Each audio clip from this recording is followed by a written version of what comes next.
When you were applying to colleges, was Hillman your first choice? Of course. I was accepted at Georgetown, and when I turned him down, my guidance counselor threw a hissy fit.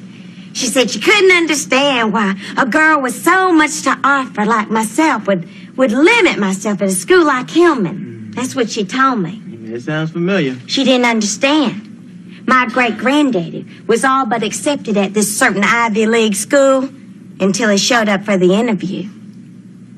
He went to Hillman, and he went on to become the first black circuit judge of Madison County, Virginia.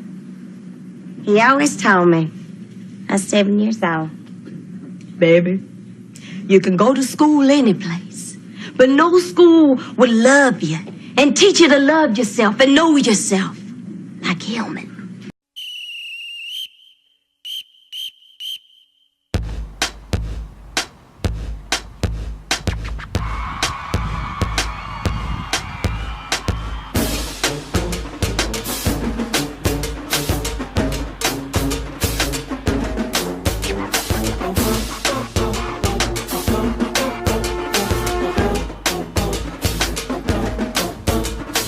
Whether you like it or not, he's back. D-A-double-D-Y, fat sex. An HBCU, by definition, is a college or university that was originally founded to educate students of African American descent. For years, HBCUs have produced countless trailblazers and playmakers, not only in the black community, but across the globe. The University of Pennsylvania is the oldest HBCU to date. Founded in 1837 with donations by philanthropist Richard Humphrey, the institution was created specifically for black students. The growth of these institutions were not without oppression. Since its inception, HBCUs have been rioted against, dismissed, and defaced till this day. As time went on, colleges and universities specifically for African American students bloomed all across the U.S., and the growth of the African American community began. What made me attend an HBCU was the rich history in historically black colleges and universities and the type of education I knew I would receive. I wouldn't receive an education that the classroom was packed. It's usually a 20-to-1 ratio with the teacher, and having that one-on-one feel with not only the university community, but with each of my peers. Very welcome. Well, that's a rather easy question. The reason I chose the HBCU is because of the rich history and tradition in my family. My mom went to Fort Valley, my twin aunts went to Fort Valley, my uncle, he came to Albany State, my aunt went to Albany State. I had family members who went to Clark Atlanta, Morehouse. So it was only in me to go to HBCU. I attended a historically black college mainly for the experience and the support that I've seen with my sister's experience going to Savannah State. I wanted to have that on experience in my college experience. I attended HBCU to get a better feeling of a more family-oriented type of vibe by the students. And basically, like my stepmother, she attended a HBCU, so I kind of wanted to keep that in the family. First generation student in my family. I attended an HBCU because I really didn't have in mind it was an HBCU. It was Morris Brown. And so from my family, Morris Brown has a great legacy in my family and in the AME church. And so it was prestigious college, and everyone in my circle wanted to go to Morris Brown, you know. And I felt like Morris Brown was a part of who I was as a person from the start. And so that's, you know, ever since I was in middle school, I knew I wanted to go to Morris Brown, you know. And so it wasn't really any other options that I've really considered, you know, because it was so much a part of the circle I grew up in and what everybody around me wanted to do. So I wanted to do it too. Even with close to 3 centuries of history, HBCUs have still not gained the full respect of society. In the past 10 years, it has been brought to question whether or not HBCUs remain relevant. and some arguments of devaluing the education one receives at a HBCU compared to that of a PWI, it is brought into question whether or not the two even compare. We're on the campus of Morehouse College. Morehouse is an historically black men's college that was founded out of the necessity to give a culturally safe space to black students who are being excluded by predominantly white institutions. You will not replace us! In 2018, their existence feels necessary for a lot of the same reasons. In the past year alone, hate groups are openly marching on college campuses. A white student admitted on Instagram to tampering with her black roommate's personal belongings. Another black student had the police called on her while sleeping on a couch in the common area of her dorm, and others are still victims of racially motivated attacks. The thing is, Morehouse, like so many other HBCUs, is navigating one of the most difficult financial climates it's seen since its establishment. I believe that most HBCU teachers push their students beyond education. I think HBCUs educate not only with the book material, but with life.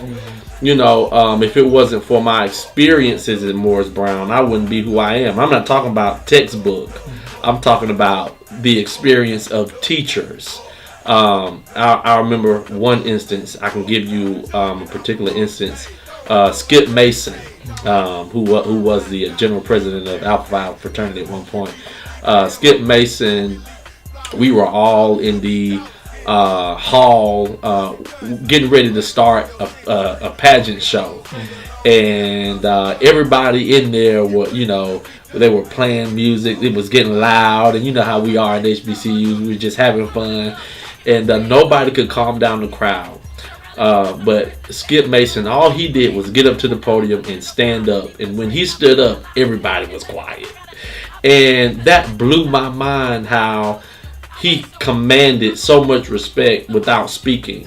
And just knowing in our tradition how we value certain positions and certain people, it blew my mind. And so, I feel that in other institutions besides the African American institutions, those type of things don't really exist.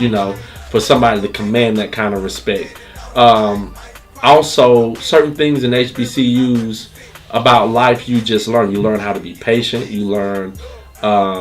You have teachers there to guide you through moral problems and issues that you may have on the inside. All of these are traditions you get in HBCUs. Now, I'm not saying that they don't exist at PWIs, but I would say without fear of contradiction that they don't happen as often in PWIs as they do in HBCUs. I do feel as if I have a competitive education, meaning that because even though HBCUs are smaller, the professors there work harder to prepare you for the real life. To an extent, yes. My experience here at my HBCU has provided me with exposure to filling the gaps at other universities, such as doing a research internship in California at the University of California, Irvine. Now that is like the benefit of coming here. If you have the work ethic and the grades, then you can fill in those gaps at other opportunities outside of your own school. Going to the right historically black college and university is very important. Knowing the type of education that you're going to receive is also very important. So when choosing that particular school, I think is always important to say that this can compare to any other university. While the relevancy of HBCUs remains, another question has been brought up of whether or not HBCUs will be able to continue to sustain, or are they failing? In recent years, HBCUs have continued to meet a deficit of graduation rates, test scores, and even government funding. The thing that has changed the most would be the culture. The students have changed. The morale, the drive, the passion. It's probably the millennial babies, the 90 to 95 and 95 to 99. It's different type of students. I feel we have shied away from the original HBCU experience, not experience, but maybe the title. I feel that was kind of disrespectful to pull the title away from this institution. I have no problem with trying to diversify our community because you can learn so much from a diverse population, but to remove historically black college and university from this campus does a disservice to why it was founded. So this institution was put here because we weren't allowed to go to PWIs at a certain time. And so to remove that history from this, to remove the title is almost like trying to remove the history of the school. I believe HBCUs are currently failing due to lack of funding. I don't think we're taking the education, the type of education that we're getting here seriously. And I think if we had the funding like other universities, then we would be able to use those resources to not only recruit other students, but to recruit in different areas and different programs that would be robust just like the other universities.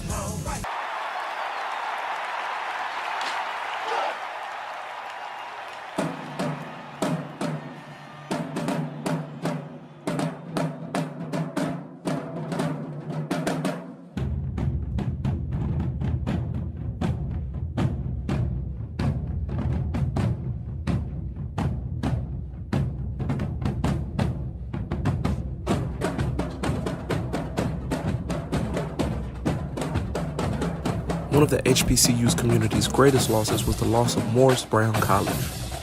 Founded on October 15, 1885, Morris Brown College was a liberal arts college created for the betterment of the African American community in the Atlanta area. Though it thrived for many years, Morris Brown College soon lost its accreditation as well as running into several financial issues. The direction that HBCUs are going in the whole thing. I believe that for Morris Brown, so most HBCUs were started from historic black churches. And because they were started from historic black churches, most HBCUs are private schools. So because most of them private schools, they don't get government funding. However, finances and funding aren't just an issue for Morris Brown. It seems as though HBCUs across the country have been experiencing financial decline. In 2017, an investigation was brought up against Howard University's financial aid office, explaining that 6 employees were caught double dipping into student fees. At the same time, there were 6 employees, full-time employees, who allegedly embezzled $1 million.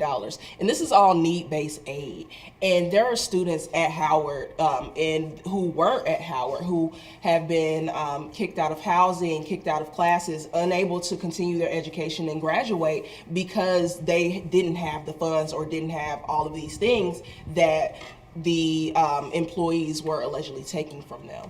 And because of funding, there was misappropriation of funds at Morris Brown, but I think that also had to do with funding because we did not have the proper guidelines or even finances in place to hire somebody of a caliber who would not, even consider those things. If you had a position like that and you could pay top dollar, then more than likely you won't get anyone who will want to steal the money, and so I believe that because of the funding is the reason why most HBCUs are deteriorating. As far as state schools, state schools, HBCUs who receive state money, they're in a better place, but they run the risk of becoming PWI in the future, because and it's not to say that most HBCUs are not accepting of all races. Most HBCUs are. It's just that, we suffer because of the funding, and so that's where we are. Yes, sir. Less than a month into his presidency, President Donald Trump met with educational leaders and HBCU presidents to reaffirm an executive order stating that HBCUs will remain a priority in the White House. However, even with the funding and support of President Trump, HBCUs have still barely been able to make it above water.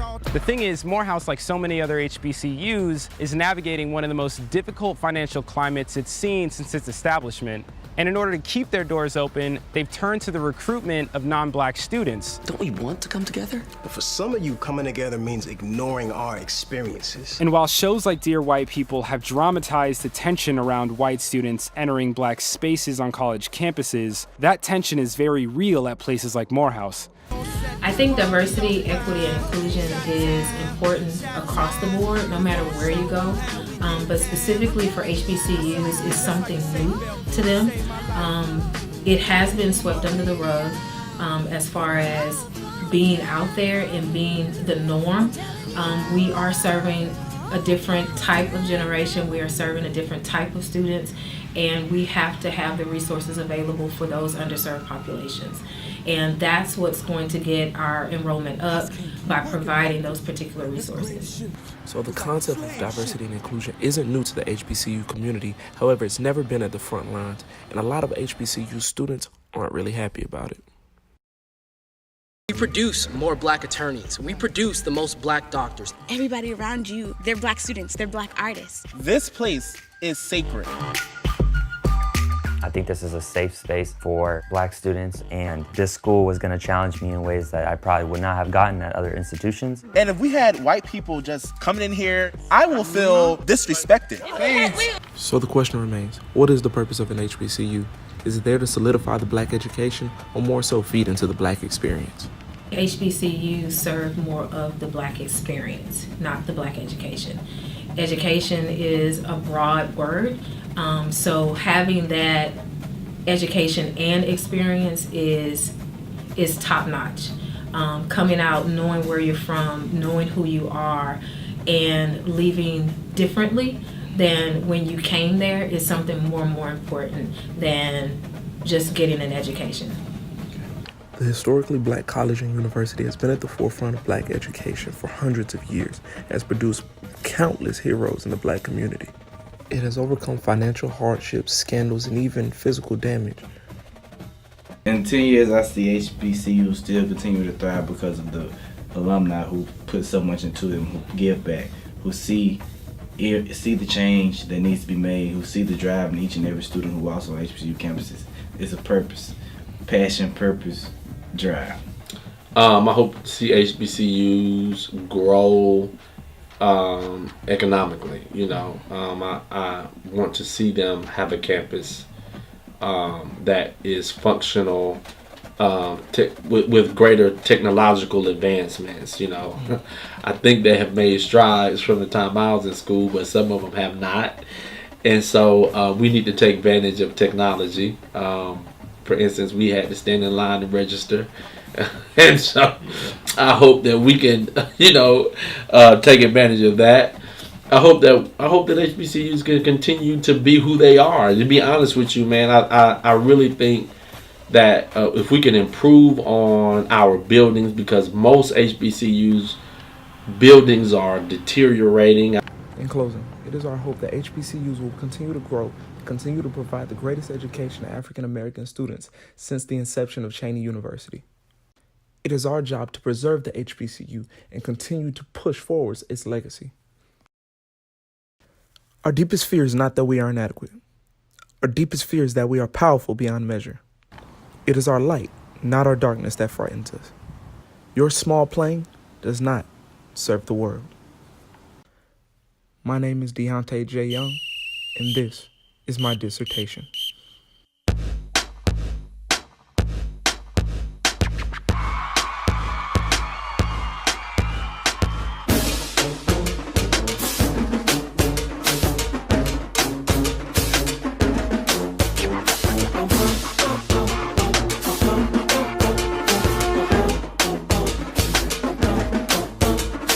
Whether you like it or not, he's back. D-A-double-D-Y, fat sex.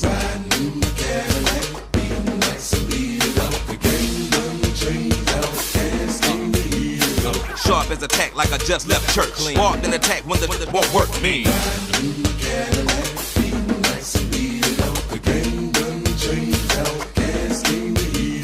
And everybody wanna know what's really going on. Is you and 3,000 still making songs, so on and so on. I can go on and on and on and on and on. Hell yes. Music make the world go round. Where it goes, you just don't know.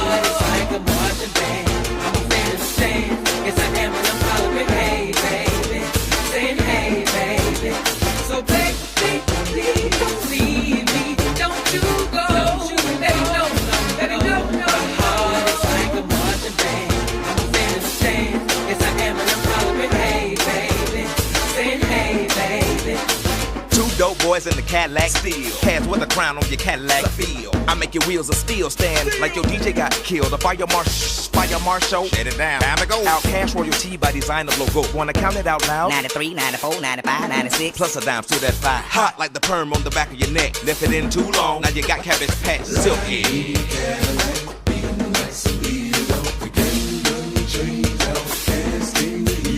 Bend the corners like a crowbar, oh so unique. Got the pedal to the floor, but the photo just creep.